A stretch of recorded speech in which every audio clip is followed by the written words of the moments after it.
Hey guys, welcome to Wrestling Days. So we've got a bit of a special review today because we're going to have a look at the Nasty Boys.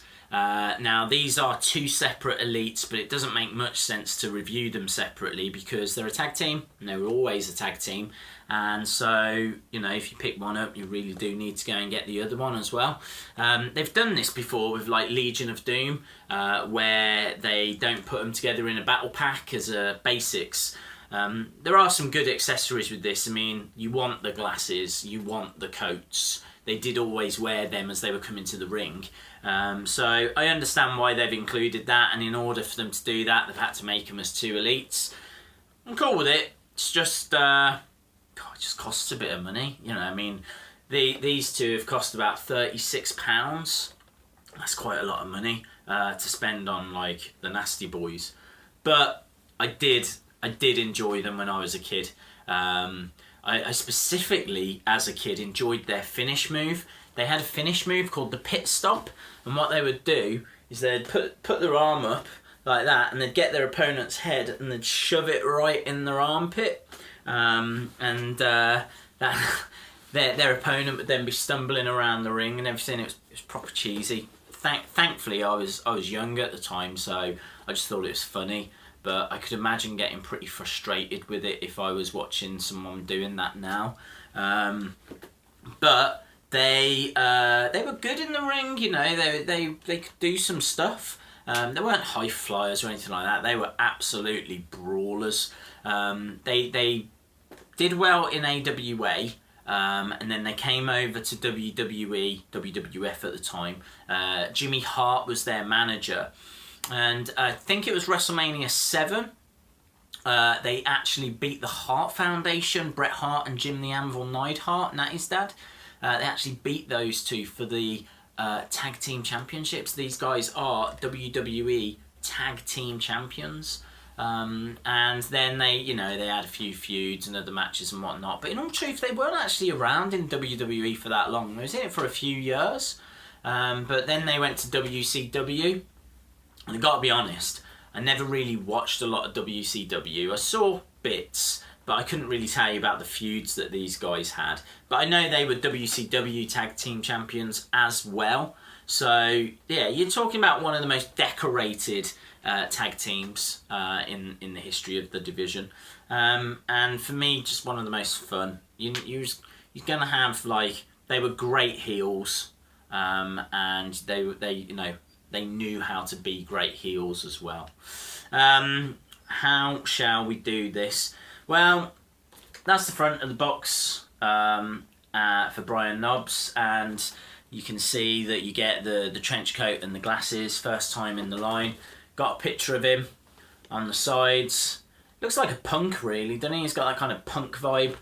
Not CM Punk, I mean punk as in punk rockers. And then there's the kind of same picture on the back.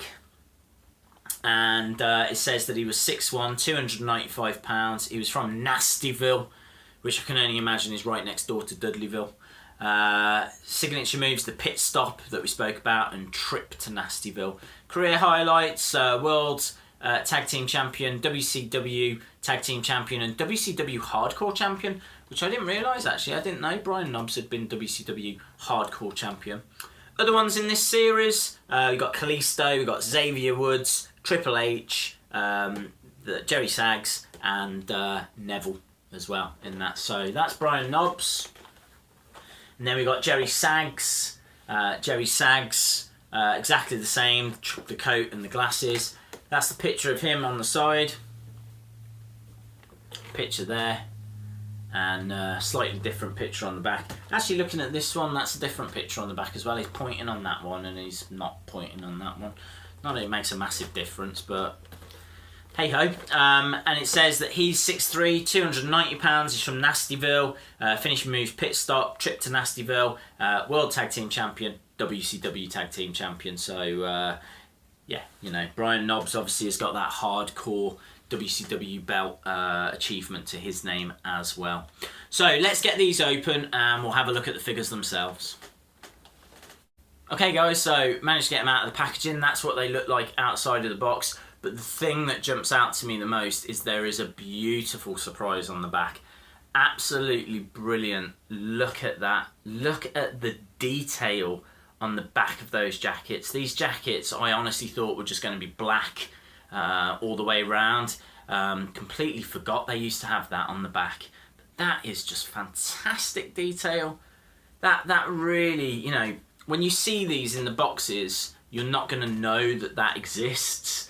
But for me, that is just fantastic detail. It's got the chain as well that kind of dangles down that they use to, you know, tie the jackets with. I'm going to see actually if I can take the jackets off so we can see what the figures look like themselves. Jackets actually, or this one, comes off relatively easily, and yeah, look at that. So then you've got that, and then you've got this kind of top, which I think you might be able to remove. Does this come off? Can't tell if it comes off or not. It feels like that's been maybe... Oh, does that come off? I don't think this top comes off. Don't think it comes off. You might be able to wrestle the seam, but to tell the truth, I don't really want to run the risk because I've got no need to take it off. So this top might come off. I certainly think you'd be able to rip the side there and take it off. So that's basically what the figure looks like. There's no real surprises on the back, it's just more of the kind of splashed colour. There is a tattoo on Sag's arm which I think says Sag, and then it's got like a skull and crossbones. Don't think you'll be able to quite make that out, but it's there. It's got buckles at the bottom of the on the shoes, and it's got that kind of chain at the bottom. I think that the body is very good for him. I think that's pretty strong. So I think Sags is pretty cool. Let me say, you know, that's the jacket when you take it off. There's nothing on the inside as you'd imagine, but it's all about the back for me. So let's have a look at Brian Knobbs. Brian Knobbs, if we take him off. So if you take Knobbs out, articulation on this is really good. Exactly the same kind of attire. Arms don't fall down by the side, but doesn't matter. He's got Knobbs written on his arm. Hair's pretty good. I think the face scans on both of these figures are really strong. I just think that's really great looking tag team. And then also you get the glasses accessory that's got like the colours on the glasses at the front. So let's put that one on there, and let's put that one. That's annoying. The ears don't stick out enough for Brian, so there's nothing to actually hook the glasses onto. That is really annoying. Why would they do that? Why would they have such an oversight? How am I supposed to put the glasses on him when they don't? For some reason, these ones seem to stick onto Sags. I wonder if it's just the glasses. I wonder if they just need bending in shape a little more. Let's try that. I think it's the glasses, you know, because those glasses fit on okay onto both figures. But for whatever reason, these glasses that I've got, just they look a little bit wide, so I'm going to have to do a little bit of bending on that. I hope I don't break these because you know, I shouldn't be having to mess around with this. But, you know, I suppose got to do what you got to do. Is that better? That's better. There we go. Okay, that's better. So now they've both got their glasses on. It's up to you. I've got to be honest, I kind of want to see this.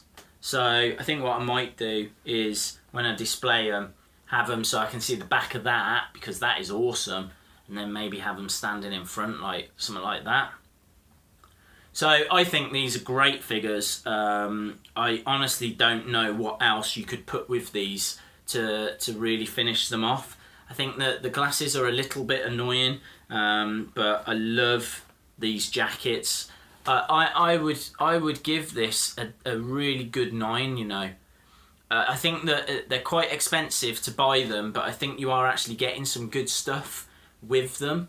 And they're the Nasty Boys. They are one of the most iconic tag teams in WWE, WWF history. So I'm cool with giving these a 9. I think these are really cool. Let me know your thoughts. Let me know if you're thinking of getting these, or if you're not interested in them, or if you've never heard about them before. Because I appreciate a lot of you out there, you know, won't really have delved in 90s wrestling that much. But these guys are former tag champions, as we said, of WWF and WCW. So I'm going to try and get them to wave goodbye. But they're pretty nasty, so they might not want to do it. So yeah, you know, don't forget to subscribe to the channel if you haven't already, and you can follow me on Twitter at Wrestling Days UK.